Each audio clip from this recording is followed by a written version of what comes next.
I'll just take a few questions, noting the time. Perhaps, Vibor, I can start with you. You've got an interesting question. Namaste, everyone. My question is, where are the descendants of Aurangzeb today? Thank you. Neeraj?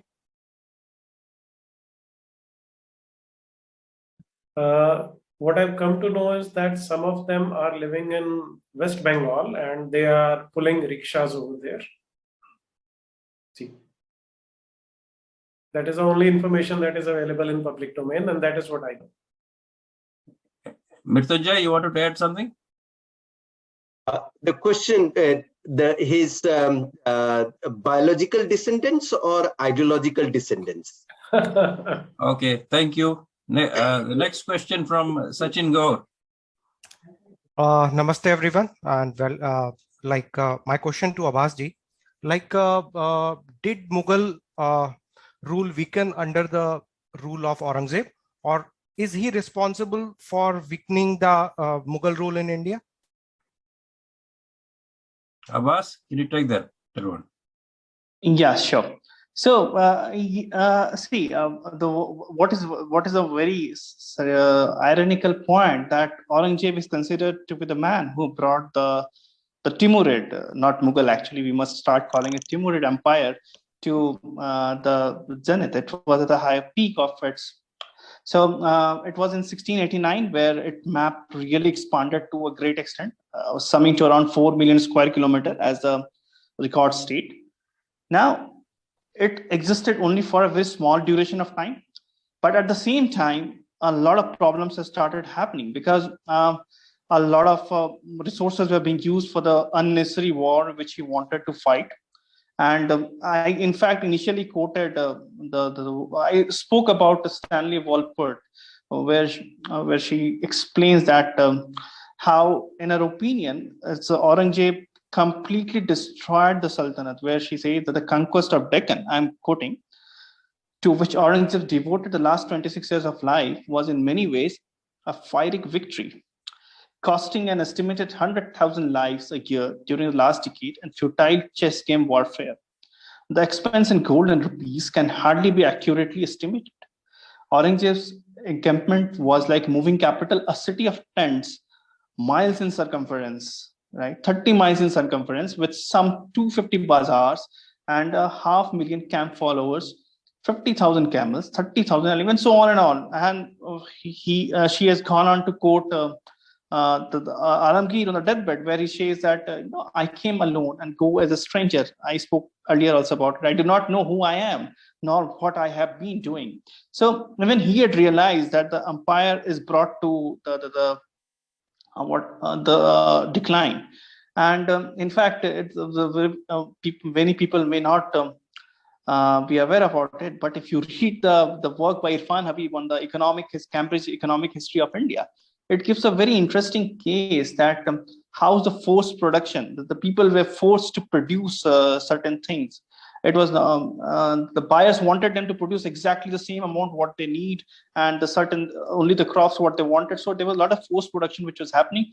So, and Irfan Habib in fact also explains that his war with the Aurangzeb's warring tendency with the Marathas had actually began the decline of the empire. In fact, Irfan Habib is also talking about it, though he may not come out to say it in the public, but his book asserts it. Thank you, Abbas ji. Last question for the night, Kunal Singh.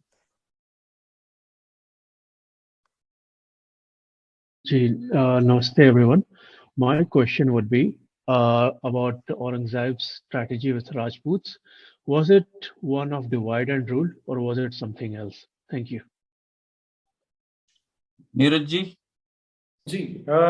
Aurangzeb did not use such strategies very often or very frequently. He was more of like an in-your-face guy, because he decided that he is going to impose Islam throughout. So he left these what we call under-the-table tactics or the sophisticated strategy. He tried to rely exclusively on the superiority of his arms and the strength of his army. So that is why he can call out war. And he was not using these sophisticated tactics like dividing the Rajputs, or at least I have not noticed this. Thank you, Neeraj. So that's the end of our session, and I'll call on Rohini Kadam. I think say a vote of Ratnuji joined. thanks. Amrenji, Ratnuji joined, I think. All right, we'll talk to him after the vote of thanks. Okay. I'm so sorry for the delay. Things were not in my hand. I'm in Bhagyanagar, which is more popularly known as Hyderabad. So I was running around here and there. So I don't know. If you have 5 minutes, I can tell you the story of Aurangzeb's defeat at the hand of Maharana Raj Singh. Maybe that can be a grand finale to the program, unless you are really short of time. All right, go ahead. Okay, so in 1669 AD, Aurangzeb passed an edict that all Vaishnava temples are to be destroyed. And he started with Vrindavan and Mathura, and all the temples were razed to the ground. When the Srinathji Mandir of Bridge, the priests took to Rajasthan. First, they went to Jaipur Rajputs who couldn't defend them against Aurangzeb. Then the Jodhpur, Kota, Jalore, and finally to Mewar, Maharana Raj Singh Ji. Maharana Raj Singh Ji gave a comment which is recorded in the history of Mewar, and I think it should be etched in golden words in every Hindu's mind, when he says that जब तक मेरे 1 लाख राजपूतों के sir नहीं cut जाते, औरंगजेब श्रीनाथ जी की मूर्ति को हाथ नहीं लगा सकता. Till he beheads 1 lakh Rajputs of my army, Aurangzeb can dare touch the Murti of Bhagwan Srinath Ji. And thus, the Govardhan Srinath Ji temple was shifted to Mewar, which is today known as Nathadwara, and is one of the most revered Vaishnava sites of pilgrimage for Hindus. Second, what happened was this promulgation of Jizya in 1679. So I'm sorry, I gave you the wrong date of promulgation of the temples. He gave it in 1669. And in 1679, he gave the order of promulgation of the Jizya. So Maharana Raj Singh Ji resisted it, and there was a 2-year protracted battle in Mewar between Maharana Raj Singh Ji's forces and Aurangzeb, in which twice Aurangzeb was arrested by Maharana Raj Singh Ji and let go on principles of mercy, and conclusively driven out of Mewar. And it is a saga which has been erased from the Indian history, but there are ample proofs now. And in the book that I have written on the Mewar Maharanas, I have penned down every detail of that war, where he was supported by his son Jai Singh, Bhim Singh, and his very able Jain minister Dayal Shah, and Maharana Raj Singh Ji, the great king of Mewar, defeated Aurangzeb and permanently drove him out of Rajasthan. The other son of Rajasthan who defeated Aurangzeb repeatedly was Veer Durgadas Rathod, when he tried to take over the royal family of Jodhpur.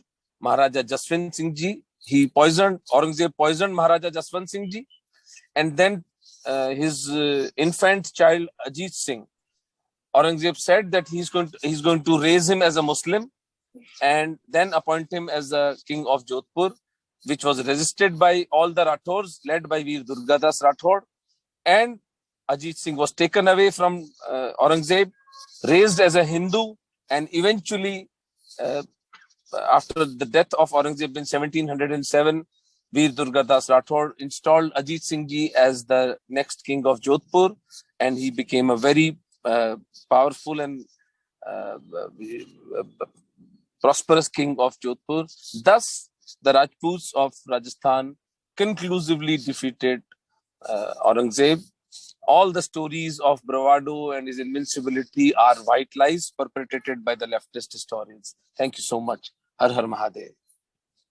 Thank you, Omendra ji. A vote of thanks by Rohini ji. Thank you, Omendra ji. What a session that was.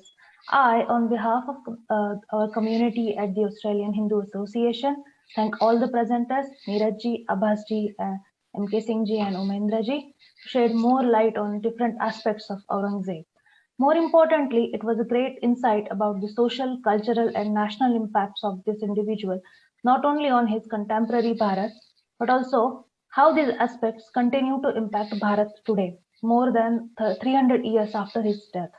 I'm sure that as AHA develops further, through sessions like this, we will be able to transfer this knowledge to a wider Australian Hindu community, present and upcoming. We look forward to interact with all the eminent guests soon in the future with more audience than now. Namaskaram and Jai Sri Ram.